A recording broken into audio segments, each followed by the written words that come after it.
Now India के लिए बहुत ही ग्रेट न्यूज़ है जो मैं आपको बताने जा रहा हूँ। इंडिया को $30 बिलियन मिलने वाला है जेपी मॉर्गन बॉन्ड इंडेक्स से। इंडिया में कई लोगों को इसके बारे में पता ही नहीं है कि जेपी मॉर्गन क्या है। तो इस वीडियो में हम लोग जानेंगे कि जेपी मॉर्गन क्या है, ये कैसे काम करता है, $30 बिलियन भारत को कहां से आ रहे हैं। तो बहुत कुछ जानने को मिलेगा इस वीडियो में, बने रहिए हमारे साथ। नमस्कार दोस्तों, मैं हूं विकास और आप देख रहे हैं ऑल इंडिया अफेयर्स। नाउ आप ये आर्टिकल देख सकते हैं, $30 बिलियन के इनफ्लो इंडिया में आने वाले हैं। ये पैसा इंडियन गवर्नमेंट को डायरेक्ट मिलने वाला है। ये हमारे इकोनॉमी या हमारे स्टॉक मार्केट में नहीं आ रहा है, ये हमारे इंडियन गवर्नमेंट को मिलेगा, वो भी डायरेक्ट। यहाँ पर आप ये आर्टिकल देख पाएंगे, $30 billion boosts decoding the impact of JP Morgan's इनक्लूजिंग of Indian bonds in global index. Guys, अगर आप पहली बार हमारी वीडियो देख रहे हैं तो सबसे पहले इसे समझिए कि जेपी मॉर्गन होता क्या है। दरअसल गाइस, जेपी मॉर्गन यूएसए का एक बिग इन्वेस्टमेंट बैंक है और इन्होंने कहा है कि इनका जो गवर्नमेंट बॉन्ड ऑफ इंडेक्स है इमर्जिंग मार्केट्स के लिए, वहां पर ये पहली बार इंडियन बॉन्ड्स को भी लिस्ट करेंगे। ये बहुत ही ग्रेट न्यूज है हमारे लिए। क्यों है, आइए जानते हैं। ऐसा है ना गाइस, जब रसिया यूक्रेन वॉर स्टार्ट हुआ तब रसिया पर काफी हैवी सेंसेक्स लगा दिए गए। तो जेपी मॉर्गन जो रसिया को पैसा देता था उसने भी पैसा देना बंद कर दिया और रसिया का जो बॉन्ड था वो वहां पर खत्म हो गया। उस टाइम बहुत से आर्टिकल देखने को मिले थे, कई एक्सपर्ट्स ने प्रेडिकेट किया था कि रसिया को लॉस हुआ है तो आगे चलकर इसका फायदा भारत को हो सकता है, और अब ये होने जा रहा है। जो $30 बिलियन रसिया को मिलता था अब वो भारत को मिलेगा। अब ऐसा नहीं है गाइस कि ये पैसे हमें फ्री में मिल जाएंगे। यहाँ पर इस चीज को समझना होगा, $30 बिलियन भारत को मिल रहे हैं, लेकिन याद रखिएगा guys, there is nothing free. यहाँ फ्री में आपको कुछ नहीं मिलेगा। अगर कोई आपको दे भी रहा है तो उसके पीछे उसका कोई रीजन होगा, उसका एक स्वार्थ होगा जो अभी आपको दिख नहीं रहा है। अगर कोई देश किसी आतंकवादी को फंडिंग करता है तो उसके पीछे भी कुछ बड़ा रीजन होता है। चाइना पाकिस्तान को फ्री में कुछ नहीं देता, उसके पीछे बिग रीजन होता है, बाद में वो उससे काम निकलवाएंगे। ये जो $30 बिलियन भारत को मिल रहा है ये एक तरह से उधार मिल रहा है, ये एक टाइप का कर्ज है।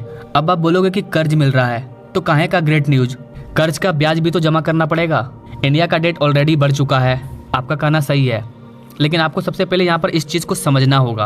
आप अपने स्क्रीन पर पहले ये लिस्ट देखिए, दुनिया का सबसे बड़ा इकोनॉमिक वाला कंट्री यूएसए का कर्ज देखिए, $24.5 ट्रिलियन। ट्रिलियन में हमारी जीडीपी है और हमारी जीडीपी का 10 गुना उन पर कर्ज है, फिर भी वो दुनिया का सबसे ताकतवर कंट्री है। यही तो बात है ना, आप इसको समझ नहीं पा रहे हैं, आप इसके पीछे का लॉजिक नहीं जानते हैं, इसलिए आपको लग रहा है कि भारत कर्ज में डूब रहा है। गाइस, इसे आप देख सकते हैं, यूके, फ्रांस, जर्मनी, जापान, सबका कर्ज इंडिया के टोटल जीडीपी से ज्यादा है। मतलब हमारा जितना जीडीपी है उससे कई गुना ज्यादा उनका कर्ज है। हमारी जीडीपी कितनी है? 3 ट्रिलियन, मैक्सिमम $4 ट्रिलियन। यूके का डेट देखिए, $8 ट्रिलियन। फ्रांस का $60 ट्रिलियन, जर्मनी का $6 ट्रिलियन, जापान का $4 ट्रिलियन प्लस, चाइना का $2 ट्रिलियन से प्लस। अब भारत का डेट देखिए, भारत यहाँ पर दिखाई भी नहीं दे रहा है। कर्ज के मामले में हम 19 नंबर पर आते हैं। हमारा डेट $625 बिलियन है, 1 ट्रिलियन से भी कम। हमसे ऊपर है मैक्सिको, नॉर्वे। हम मैक्सिको, नॉर्वे सभी से पीछे हैं। गाइस, नॉर्वे की आबादी पता है आपको? नॉर्वे की आबादी अप्रोक्स 55 लाख है। मात्र 50 लाख पॉपुलेशन वाला देश का जो कर्ज है वो $721 बिलियन है और हमारा पॉपुलेशन अरबों में है, फिर भी हमारा कर्ज नॉर्वे के कर्ज से नीचे है।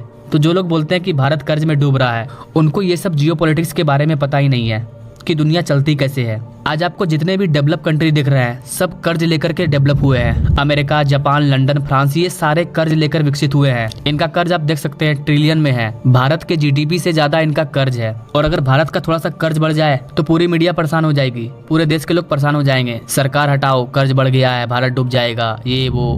भाई पहले चीजों को समझो। अमेरिका के कर्ज के मामले में हमारा कर्ज कुछ भी नहीं है। अमेरिका का जितना जीडीपी है उसका 50% से भी ज्यादा उसका कर्ज है, फिर भी अमेरिका जितना विकसित कंट्री है। मतलब साफ है, जितने भी देश डेवलप हुए हैं वो कर्ज लेकर ही डेवलप हुए हैं। देखा जाए तो आज तक इतना कम कर्ज लेकर इतनी तेजी से दुनिया के किसी देश ने अपना विकास नहीं किया था जो कि भारत सरकार आज कर रही है। और यही रीजन है कि बाकी कंट्री भारत को देखकर अट्रैक्ट हो रहे हैं और हर जगह भारत को सम्मान मिल रहा है। अगर कोई आपसे बोलता है कि भारत कर्ज में डूब रहा है तो आप उनको ये वाला वीडियो जरूर दिखाइएगा। आई थिंक कि इस चीज को जानने के बाद आप ये नहीं बोलोगे कि भारत कर्ज में डूब रहा है।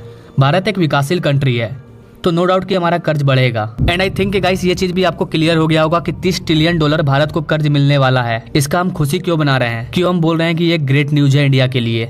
नाउ अगर ये $30 बिलियन हमें मिलता है, आज के डेट में अगर भारत को लोन मिलता है तो हम अपने देश का विकास करेंगे, तो हम भारत के इंफ्रास्ट्रक्चर को विकसित करेंगे, अपने रोड नेटवर्क को बढ़ाएंगे, रेल नेटवर्क को बढ़ाएंगे, हवाई जहाज नेटवर्क को बढ़ाएंगे, स्कूल कॉलेज हॉस्पिटल सभी को बढ़ाएंगे, जिसे देखकर विदेशी कंपनियां भारत में आएगी और अपना कंपनी भारत में स्टैब्लिश करेगी और सरकार को अच्छा खासा टैक्स मिलेगा। जब हमें टैक्स मिलेगा तो सरकार का इकोनॉमिक बढ़ेगा, सरकार को कमाई होगी, तब हमने जो कर्ज लिया है हम उस कर्ज को वापस लौटा देंगे। अब आइए समझते हैं कि जेपी मॉर्गन काम कैसे करता है।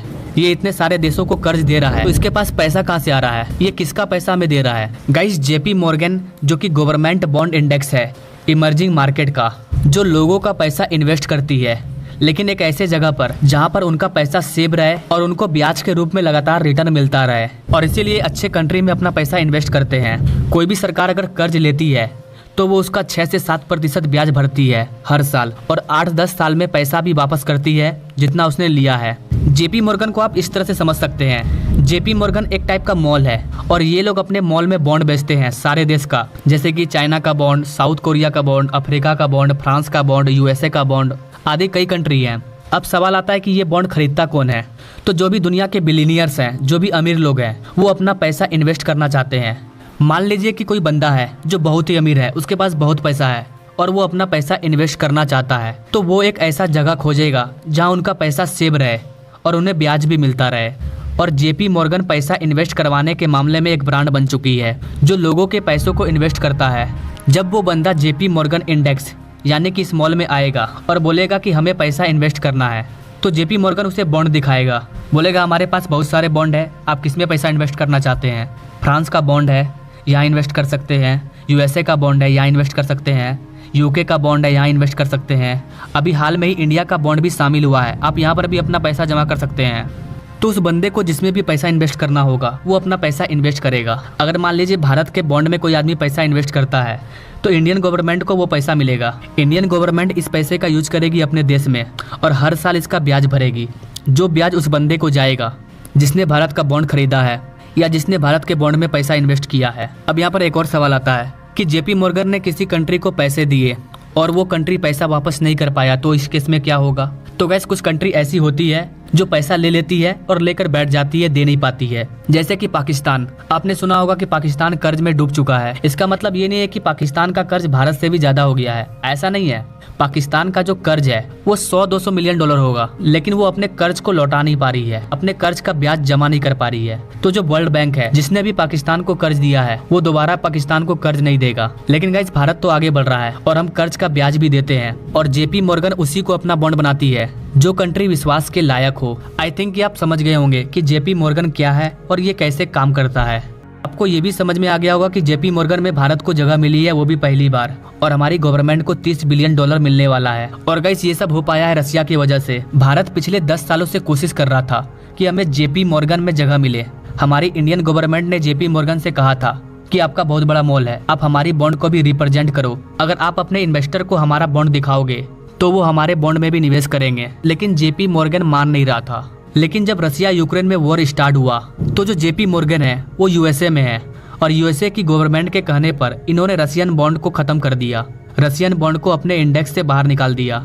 रसियन बॉन्ड के निकलने के बाद जेपी मॉर्गन में एक सीट खाली हो गया, तो भारत ने इस सीट के लिए पहले से अप्लाई किया था और इसीलिए अब भारत जेपी मॉर्गन का बॉन्ड बन चुका है। अब लोग हमारे बॉन्ड में भी पैसा इन्वेस्ट करेंगे। अगर रसिया नहीं हटता तो शायद हम रसिया का जगह नहीं ले पाते। ऐसा नहीं है कि रसिया को हमने हटाया है, वहाँ रूस यूक्रेन वॉर चल रहा है तो वो उन लोगों का मैटर है, उन लोगों ने हटाया है। हमारे लिए ये अच्छी बात है कि हमें इस इंडेक्स में अपना बॉन्ड मिल गया। गाइस, आपको बता दें कि आने वाले टाइम में इंडियन बॉन्ड की डिमांड काफी ज्यादा बढ़ने वाली है, क्योंकि जितने भी लोग जेपी मॉर्गन में पैसा इन्वेस्ट करेंगे तो सभी को पता है कि भारत फास्टेस्ट ग्रोइंग कंट्री है, इसीलिए वो सारे लोग इंडियन बॉन्ड में अपना पैसा इन्वेस्ट करेंगे जिसका फायदा भारत को होगा। और इसीलिए ये न्यूज हमारे लिए बहुत अच्छा है।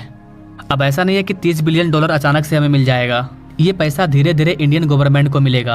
अगर गवर्नमेंट अच्छी होगी तो वो इन पैसों का सही जगह पर सही इस्तेमाल करेगी, इन पैसों को देश के विकास में लगाएगी, जिससे कि देश को फायदा होगा और बाद में पैसा लौटा पाएगी। अगर भ्रष्टाचार वाली सरकार होगी तो सारा पैसा खुद खा जाएगी, और अगर सरकार इन पैसों का सही से इस्तेमाल नहीं कर पाई तो जाहिर सी बात है कि भारत कर्ज में डूबेगा। तो ये डिपेंड करता है कि ये पैसा कहाँ खर्चा किया जाता है। गाइस, 30 बिलियन US डॉलर ये कोई छोटी मोटी अमाउंट नहीं है।